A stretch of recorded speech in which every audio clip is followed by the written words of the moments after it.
النهارده هتكلم معاكم عن موضوع مهم جدا ناس كتير بتسالني عنه.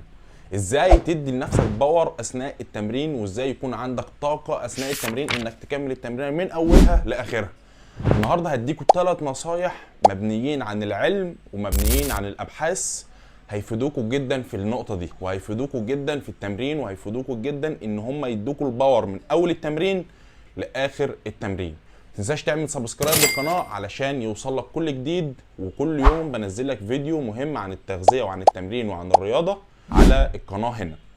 فخلينا نبدا. اول حاجه، ازاي تدي لنفسك باور اثناء التمرين. خلي بالك المعلومات دي مش بالساهل، فيلا بينا نقول لك اول حاجه تهتم بيها قبل التمرين عشان يكون جسمك فيه الطاقه ان انت تكمل التمرين للاخر. اول حاجه التغذيه. انت يا باشا عندك 3 عناصر في التغذيه: الكربوهيدرات، البروتين، الدهون. كل حاجه في دول ليها وظيفتها في الجسم. فخلينا نتكلم على الحاجه اللي احنا عايزينها والوظيفه اللي احنا محتاجينها، اللي هي الكربوهيدرات. الكربوهيدرات دي بتخش الجسم، بتتحول لحاجه اسمها جلايكوجين داخل العضلات.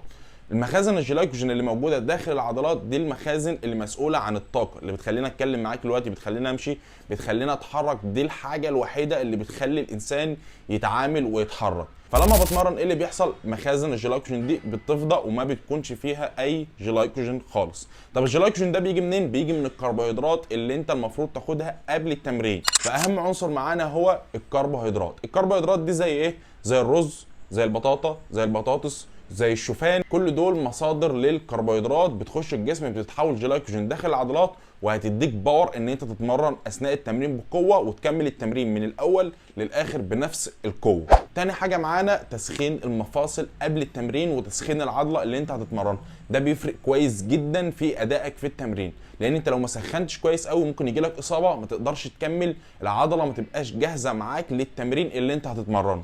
فطبيعي ان انت تسخن كويس قوي مفاصلك وتجهز عضلاتك للتمرينه اللي انت داخلها. تالت حاجه معانا وهي شرب الميه. شرب الميه مهم جدا يا جماعه للناس اللي بتتمرن، لان انت لما بتخش التمرين بتفقد ميه وبتفقد املاح. وشوف ناس كتير بتيجي الجيم ما بتبقاش معاها ازازه الميه، ما بتبقاش شاربه ميه، ما بتشربش ميه اساسا. في ناس بتبقى جايه عايزه تخس، باجي اسالها فين ازازه الميه بتاعتك؟ يقول لك يا باشا انا مش هشرب ميه عشان ما زدتش. بالعكس، الميه اللي انت بتشربها هي اللي بتخسسك.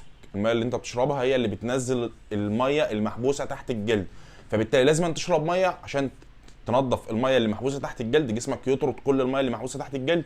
رقم 2، تعوض السوائل اللي انت بتفقدها اثناء التمرين. العرق اللي انت بتعرقه ده مش دهون، ده مش حاجه انت بتخسرها، دي سوائل انت بتفقدها بتمد جسمك بالطاقه. فتالت حاجه معانا لازم تهتم بشرب الميه اثناء التمرين وبعد التمرين وقبل التمرين. الشخص الطبيعي اللي بيتمرن المفروض ياخد من 3 لتر ميه ل 4 لتر ميه، مش اقل من كده، ده لو انت شخص رياضي وبتتمرن. فاهم حاجه معانا شرب الميه. فاحنا كده دخلنا على العنصر الثالث، الكربوهيدرات قبل التمرين، انك تسخن مفاصلك قبل التمرين كويس جدا. ورقم 3 انك تشرب ميه كويس جدا قبل التمرين وبعد التمرين واثناء التمرين وعلى مدار اليوم كله لازم تشرب ميه، سواء كان هدفك تزود وزنك او سواء كان هدفك تخس، لازم تشرب ميه. العنصر الثالث هو ممكن يكون اول مره يعدي عليك، انت ما سمعتش عنه قبل كده، الملح. انك تاخد جرام ملح قبل التمرين. ليه اخد جرام ملح قبل التمرين؟ لان انت لما بتتمرن جسمك بيفقد ميه وبيفقد سوائل وبيفقد املاح. فالملح فيه صوديوم، الصوديوم بيضخ دم اكتر للعضلات، بيضخ دم اكتر للجسم. فبالتالي هتلاقي قوه، هتلاقي باور في التمرين، هتلاقي ضخ دم غير طبيعي غير اللي انت متعود عليه. هتلاقي الدنيا مختلفه تماما، وهتشوف باور في التمرين، وهتلاقي الموضوع معاك مختلف، وهتتمرن تمرينك بكفاءه. فبالتالي ده هيحسنك وهيخليك تتطور اسرع بكتير، لان انت بتأدي التمرين بشكل جيد. اتمنى ان اكون فدتكم، ودي كانت حلقه النهارده عن 4 نصايح ازاي تكمل التمرين للاخر بنفس القوه، وازاي يكون عندك باور كويس قوي اثناء التمرين. ما تنساش تدعمني بسبسكرايب على القناه علشان يوصل لك كل جديد، وتعمل شير لغيرك عشان يستفيد، وتكتب لي في الكومنت محتاج اعمل لك فيديوهات عن ايه. صدقني مفيش معلومه بقولها لك غير جايه عن علم ومدروسه بشكل كويس.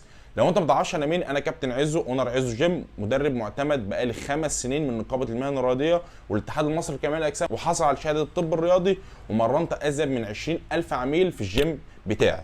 فصدقني مفيش معلومه بقولها لك غير جايه عن علم ومدروسه ومتطبقه على ارض الواقع.